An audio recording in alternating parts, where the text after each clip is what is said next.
भारत सरकार नई textile policy लाएगी और मुंबई में गारमेंट ट्रेडिंग हब स्थापित करेगी। भारत सरकार की 2018-2023 की टेक्सटाइल पॉलिसी की अवधि 31 मार्च 2023 को पूरी हो रही है। भारत सरकार में विभिन्न 30 हितधारकों की समिति बनाई है, जिसमें वर्तमान टेक्सटाइल पॉलिसी को और 3 महीने के लिए बढ़ाने की सिफारिश की है। ये समिति अपनी आखिरी रिपोर्ट मार्च आखिर तक सरकार को सुपुर्द करेगी।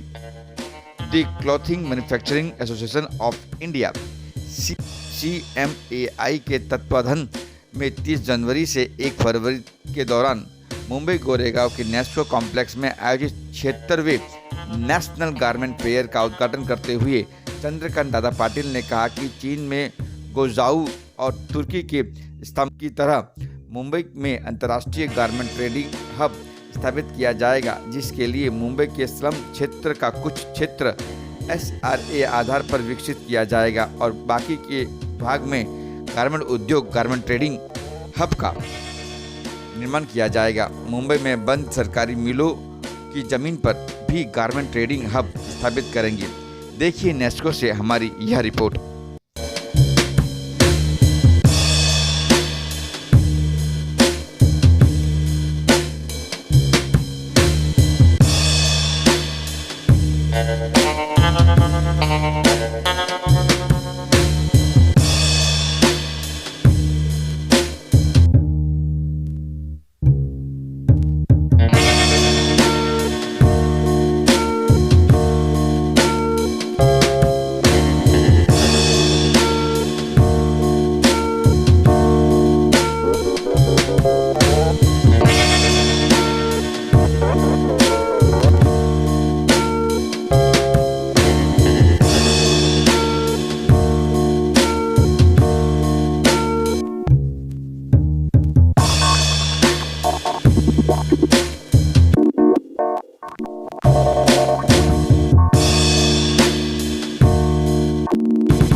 संजय राउत आहे विषय नहीं का अमोल मिटकरी आहे। सर जो यहाँ पे एग्जीबिशन हो रहा है आप आए हैं सर, क्या कुछ करें? ऐसे है कि मुंबई महाराष्ट्र ये टेक्सटाइल का बड़ा हब था।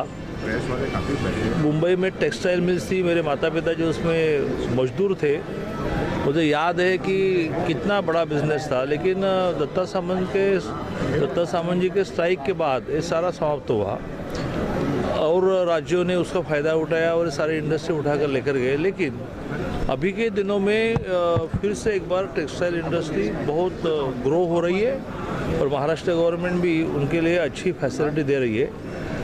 इस एग्जीबिशन में 3 दिन में अच्छी बिजनेस होगी। लगभग वो बोल रहे हैं कि कुछ 1000 करोड़ का सेल होगा, क्योंकि गांव-गांव में जो बड़े डिस्ट्रीब्यूटर रहते हैं वो परचेस के लिए आएंगे। टेक्निकल टेक्सटाइल ये एक बड़ा फील्ड है कि जिसमें हम भारत एक्सपोर्ट में 2 नंबर पे जा रहे हैं। गारमेंट एक बड़ा बिजनेस है कि जिसमें अपने ब्रांड से जाना चाहिए, तो वो भी एसोसिएशन प्रयत्न करिए। तो आने वाले दिनों में एक नई टेक्सटाइल पॉलिसी हम बनाने जा रहे हैं, शायद मार्च के अधिवेशन में घोषित करेंगे, जिसमें इस इंडस्ट्री जो खेती के बाद ज़्यादा रोज़गार देने वाली, खेती के बाद ये कहना गलत होगा, थोड़ा मैं वाक्य पीछे लेता हूँ, शुगर फैक्ट्री के बाद ज़्यादा रोज़गार देने वाली ये इंडस्ट्री है। तो शुगर फैक्ट्री को तो हम बहुत सपोर्ट करते हैं, तो टेक्सटाइल को भी बहुत सपोर्ट करना चाहिए। और इसलिए मैं जब 14 से 16 टेक्सटाइल मिनिस्टर था तब एक पॉलिसी बनी जिसमें काफ़ी सुविधाएं दी। अब वो पॉलिसी समाप्त हुई तो नई पॉलिसी बनाने जा रहे हैं, तो उसमें से इस इंडस्ट्री को बूस्ट करेंगे।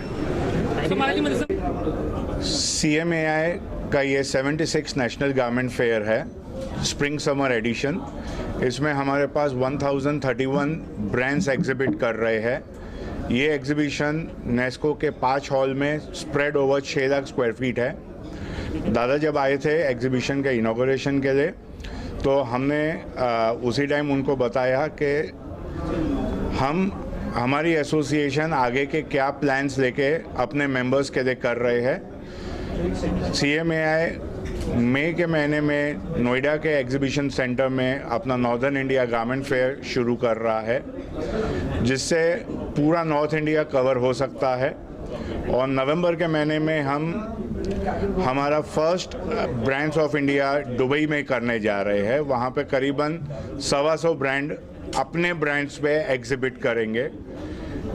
अगर जितने भी एग्जीबिशन होते हैं एक्सपोर्ट रिलेटेड वो बायर के ब्रांड्स पे होते हैं। ये फर्स्ट टाइम CMAI के तरफ से ये कोशिश होगी कि हम CMAI के ब्रांड्स ऑफ इंडिया को आउट ऑफ इंडिया ले जाए, तो ये एक बहुत बड़ा चीज़ होगी। सर उन्होंने कहा कि एक पैलेस भी हम वो कर रहे हैं कि गवर्नमेंट के लिए सारी चीज़ें अवेलेबल हो वहाँ पे, क्या कहना सर? अभी हमने एक गारमेंट हब का ये कहा है कि अगर इंटरनेशनली आप देखते हो तो सेंट्रल एक मार्केट बना जाता है जहाँ पर गारमेंट के ट्रेडिंग हब्स बनते हैं, तो डोमेस्टिक और बाहर से कस्टमर्स वो हब में आते हैं। अगर हम देखें तो चाइना में गोंगझोउ है, एक सेंटर मार्केट के अंदर करीबन 6-8 हज़ार गारमेंट के उधर होलसेल के दुकानें हैं।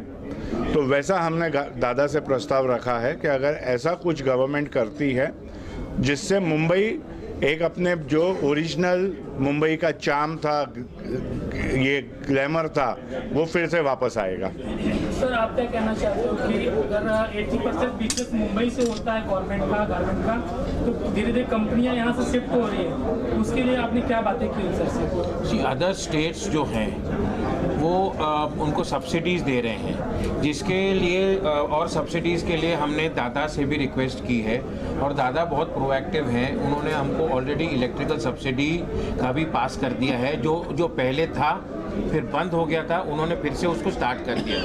और भी सब्सिडीज़ के लिए हम दादा से बात कर रहे हैं। तो वी वांट कि the garment business to come back to Bombay like it was 10 years back, 15 years back.